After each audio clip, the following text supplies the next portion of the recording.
Hola, gente linda, soy Shio. Hoy es 16 de septiembre. Eso sí, ya no se me podía olvidar, porque si se me olvidaba, caray, yo me subo a un avión y me saco el país. Ah, pero bueno, no lo celebraré comiendo pozole, ni siquiera en su versión vegetariana o vegana. En parte porque no me acordé, pero bueno. Em, Este video es sobre la película Cuties, esta de Guapis, que le pusieron en el español de Netflix, que suena muy raro. Pero bueno, antes de entrar a tema, ya, ya maldita pandemia, por favor, acaba. No sé cómo estén ustedes, yo ya me cansé y me recansé y me volví a cansar, am, porque todo ahora es en computadora. Y esto algunas personas lo saben, otras no, pero yo tengo problemas de oído. Tengo una cosa donde tengo vértigo crónico. Y me empezó hace 8 años. Y me acuerdo cuando me empezó el vértigo, la doctora me dijo, oiga, de pura casualidad, usted es una persona sedentaria que toma mucho café o vino, duerme poco, a deshoras, trabaja mucho en computadora y forza sus ojos a leer o estar en la computadora. Y me acuerdo cuando me dijo eso, fue así como, me ha estado usted espiando, ¿verdad? Yo de hecho, cuando esto pasó fue que empecé a hacer mucho más ejercicio, porque antes no hacía nada de ejercicio, ¿no? Y justo empecé a hacer yoga, empecé a caminar más. Caminado siempre había hecho, pero bueno, empecé a hacer más cosas, empecé a tomar más agua. em, y bueno, por un tiempo tuve incluso que dejar de tomar café, té, vino, todo así, todo eso. Y normalmente es una cosa que tengo controlada, pero luego va y viene. Entonces, en esta epidemia, estoy en la silla todo el día estoy aquí. Esto ya es espantoso. Entonces tengo un vértigo tremendo y se podrán imaginar que estando en septiembre, cuando son aniversarios de sismos, pues no poder distinguir si tiembla o eres tú es un poco feo, porque de repente estoy así y soy yo. Entonces me quedo viendo el techo y la gente me dice, ¿estás bien? Bueno, la gente, sí, claro. Hordas de gente que están conmigo. Así, así, dos personas. Así, ¿estás bien? Porque me pongo a ver las cortinas o me pongo a ver algo para ver si se mueven. Entonces a mí ya me hace físicamente, o sea, me hace mucha falta desplazarme y moverme. Porque, por ejemplo, estoy haciendo bicicleta, pero eso no está siendo suficiente. Antes hacía yoga que he tenido que dejar de hacer, en parte porque me la paso limpiando, me la paso trabajando más que antes, ¿no? Entonces tengo los oídos destruidos. Estoy todo el tiempo así, en una especie de vértigo ontológico, así. Yo tiemblo, ¿no? Así, el mundo no, pero yo tiemblo. Entonces, bueno, ya me quejé, perdón, que se supone que yo iba a hablar de esta película, la vimos Juliana y yo, la de Cuties. Recordarán que esta película fue muy comentada en redes porque decían, Netflix la regó, o sea, Netflix saca una portada que no describe adecuadamente la película. Entonces parece que de repente es una película de otro tema, ¿no? O sea, o sea, la portada, quienes vieron la portada en Netflix Latinoamérica recordarán que eran estas niñas en el escenario, niñas de 11 años, hipersexualizadas, y eso generó una gran polémica, ¿no? Y luego justo la polémica se contesta porque dicen, esperen, la película justo es una crítica de eso, ¿no? Entonces Netflix de alguna manera arruina la propia narrativa haciendo esa portada, ¿no? Finalmente vimos la película y la verdad es que nos quedamos con una sensación de que la película es muy meh. O sea, no se las voy a contar porque no tiene caso ser un spoiler. Pero sí nos quedamos con la sensación de que la película fue así como... tiene cosas que creo que valen la pena. Las chavitas son muy buenas actrices. Eso no se los niego. O sea, en algunos momentos dices, ay, qué hígado de niña, no es una malvada. Las actrices son muy, muy buenas. Y te retrata una parte de París, que es este París de distintas migraciones, ¿no? Digo, no es que te den una biografía de cada niña, pero te puedes imaginar este París donde están las migraciones de Europa del Este, de Turquía, de Siria, de África y también de América Latina, ¿no?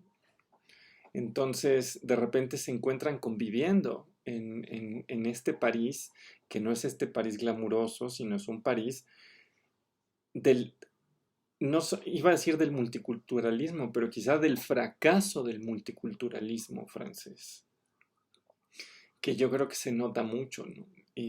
Incluso creo que la propia directora no termina de desembarazarse de ese problema, y eso es una interpretación personal.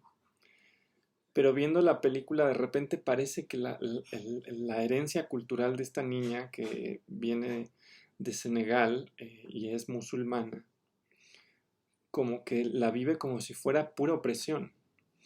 Y yo creo que hay una parte donde la directora quería mostrar precisamente eso, que hay un fracaso en un proyecto multicultural, porque parece de repente que tu cultura te estorba, te pesa y tienes que tirarla. Y que es algo que de una u otra manera le pasa a todas estas comunidades de migrantes. En un Estado francés que cree que el republicanismo necesariamente implica una especie de restricción acerca de los alcances de las distintas culturas en la vida pública, ¿no? Entonces esa parte quizás está más o menos bien, pero al final creo que la película nunca logra mostrar una reconciliación de la propia niña con su herencia cultural. O sea, como que solo parece ser algo opresivo, irracional, violento. Y a mí, por ejemplo, me hizo pensar mucho en la primera y de hecho 21ª vez que entra a una mezquita, que ya tiene, si no me equivoco, tendrá unos 18 años. Y justo un poco quiero contar esa anécdota porque la recuerdo como uno de los momentos, no sé si diría formativos, pero uno de los momentos que más me han hecho pensar. Yo fui a una mezquita, que era una mezquita sufi, que estaba aquí en La Condesa. Entonces van a decir, ¿cómo? Me van a hacer bullying por por ir a mezquitas en La Condesa, ¿no? Van a decir, ay, qué fifí. Y para mí fue una experiencia muy impresionante, porque me invitó uno de los amigos más importantes que tengo en toda mi vida. Tenemos 20 años de amistad. Em, y él acababa, realmente tenía poco de haberse convertido al Islam, al sufismo concretamente. Y a- para entonces yo había estado pasando mucho tiempo en el templo budista. Entonces no es que la religión en abstracto me fuera ajena, porque por ejemplo iba a puyas, a meditaciones, iba de hecho tanto que a veces me decían, ay, ahora tú diriges la meditación. Entonces tenía yo una vida religiosa más fuerte que la que tengo ahora. Entonces no era la religión en sí, sino de repente me invita un día y para mí fue muy impresionante ver la segregación entre hombres y mujeres en el espacio. Me generó una enorme sorpresa entrar y de repente ver a las mujeres cubiertas y en un lado y a los hombres por otro lado. Y para mí fue un golpe enorme ver eso. Y me llevó un montón de tiempo procesarlo, porque al principio mi respuesta fue, esto es puramente opresivo, ¿no? Esto es horrible, ¿cómo es posible? ¡Qué escándalo! Quizá eso decía más de mí, ¿no? Porque en realidad todas las personas que estaban allí eran conversos voluntarios al sufismo y era una comunidad de mucho cariño y de hecho lo sigue siendo, sigue existiendo la comunidad, es una comunidad de mucho cariño, de mucha solidaridad. Y claro, pues tenía un año de haber pasado lo del 11 de septiembre en Estados Unidos. A mí me llevó un rato, por ejemplo, porque una parte de mí tenía miedo por mi amigo, porque decía yo, pues es que la islamofobia está brutal, ¿no? O sea, ¿cómo se te ocurre? Era así, ¿cómo se te ocurre un año después de que ha pasado eso volverte musulmán? ¿Pero en qué estás pensando? Y además eres gay. Y le decía así, ¿cómo puede ser? Am, y por supuesto me daba miedo, ¿no? Porque decía yo, y bueno, ¿y si se radicaliza?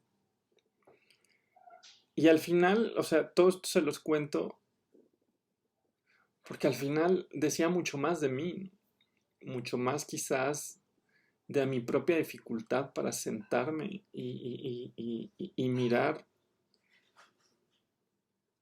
a una práctica religiosa que me era simplemente ajena y que yo miraba con mucha sospecha, con mucho prejuicio, am, y en la cual no podía mirar más que con escándalo, ¿no? Así. Digo, yo no sé y nunca lo sabré, eh, porque eso de decir, pues ya nos deconstruimos y estamos libres de prejuicio, híjole, yo no creo que eso sea un proceso que se acabe nunca, ¿no? Yo creo que todo el tiempo te das cuenta chin, esto lo dije y soy horrible, ¿no? Esto lo pensaba y soy horrible, ¿no? Y en muchas cosas así ha sido, ¿no? Que dices, "Ah, qué cosa". Pero te lo digo porque yo he terminado, te- toda esta historia acaba en que esto me movió hace 18 años a una reflexión muy fuerte, ¿no? Que terminó en un cuento que yo creo que sería como para que me condenen a la hoguera en 400 países, porque parte de mi proceso de reflexión acabó en un cuento muy erótico entre Buda y Alá, que supongo que para muchas personas era una tremenda falta de respeto a todo, pero para mí era una manera también como de imaginar la posibilidad de lo que ellos simbolizan como algo que puede encontrarse y amarse, ¿no? Quizás sí sería considerado así como usted arderá en el infierno y luego cuando acabe con el infierno budista se va al otro infierno budista porque hay dos y luego le toca en el infierno sufi, ¿no? Este, pero bueno, o sea, sí, les cuento esta anécdota porque fue fue un verdadero desafío entender que, que una experiencia que arreglaba la vida social de una manera distinta a la que yo conocía no tenía por qué necesariamente ser algo horrible, y que había una manera de construir posibilidades de libertad distintas. Pero claro, la mezquita de la Condesa era una mezquita donde era un acto de elección de todas las personas que estaban allí. Y esto es algo que en las religiones no siempre pasa y que probablemente suele ser más excepcional que común, ¿no? Allí donde en efecto se puede elegir libremente acercarse o no a una práctica, a un rito, pues qué bueno. Eh, y la elección siempre es algo más complicado, ¿no? Pero hay veces que no. Pero bueno, todo esto se los cuento porque cuando estábamos viendo Julie y yo esta película, sí creo que más allá de las partes del baile, que sí creo, por supuesto, que es una parte importante de la película tiene toda una reflexión sobre cómo vive una niña migrante, negra, africana, musulmana, una Francia eh, que quiere soñarse multicultural y que no lo logra, ¿no? Y lo difícil que es realmente este proceso, porque a veces parece que tus propias herencias son puramente opresivas, ¿no? Y yo creo que algo que no logra hacer la película es mostrar si hay elementos positivos, ¿no? Eso creo que sí nos lo queda a deber. ¿Hay algún elemento positivo? Quizás la directora cree que no, ¿no? Y entonces tendríamos que escuchar más voces, ¿no? De personas que digan, no, espérate, para mí sí es algo positivo. Pero bueno, he hablado demasiado y no sé si he dicho nada, pero pues vean la película. Yo no creo que merezca así decir, uff, qué revolución cinematográfica, ¿verdad? Eso no. Pero creo que merece ser mirada. He divagado muchísimo. Bye bye.